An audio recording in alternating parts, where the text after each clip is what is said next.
আমরা আমাদের সাথে পেয়ে গেছি গয়েশপুর সংলাপের অভিনেত্রী অর্পিতাদি, আমাদের সবার প্রিয়। আমি অর্পিতাদিকে জিজ্ঞেস করব যে আমাদের এই বৃশ্চিকের অনুষ্ঠান, স্বর্ণবর্ণ সুবর্ণ জয়ন্তীর বর্ষের এই দ্বিতীয় পর্যায়ের অনুষ্ঠান কেমন লাগলো তার, আমাদের আয়োজন কেমন লাগলো সে সম্পর্কে যদি একটু বলেন।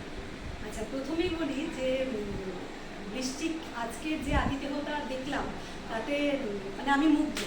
আসার পর থেকে আর এখন চলে যাচ্ছি, এই সমগ্র সময়টা তারা আমাদের সাথে যেভাবে পাশে থেকেছে এবং কোনো ধরনের অসুবিধা যাতে না হয় সেই চেষ্টা করে গেছে।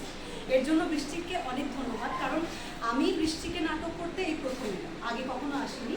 তা আমার প্রথম দেখাতেই বৃশ্চিকের এই আয়োজন খুব ভালো লেগেছে।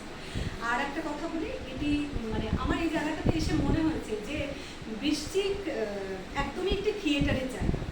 কেননা বহু জায়গায় থিয়েটার করতে গিয়ে দেখেছি যে এমন কিছু চারপাশের মানে বাধা বিঘ্ন যেগুলো আমাদের মঞ্চে প্রচুর কিছু অসুবিধা দেয়। সেই অসুবিধাগুলো, যেমন এই আমার হাতে থাকা ফোন প্রথম অসুবিধা এটাই ক্রিয়েট করে। কিন্তু আমি বৃষ্টিকে নাটক করার সময় এটা একেবারেই পাইনি। এটা আমার কাছে অনেক বড় একটা পাওয়া, এবং এই পাওয়াটা আমি পেলাম দর্শকদের কাছ থেকে। দর্শকদের মন যদি থিয়েটার সমৃদ্ধ না হয় তাহলে কিন্তু এই পাওয়াটা যায় না। তাই আমি বলবো যে সমগ্র দিক দিয়ে আমি বৃষ্টিকে এসে আমার খুব ভালো লেগেছে, এবং আমি ওনাদের আতিথেয়তায় সমৃদ্ধ হয়েছি। আমার দলে গিয়েও যেন এইরকম আতিথেয়তা আমি অন্য দল যখন আমার দলে আসবে আমি যেন করতে পারি। এটা আমার একটা শিক্ষা।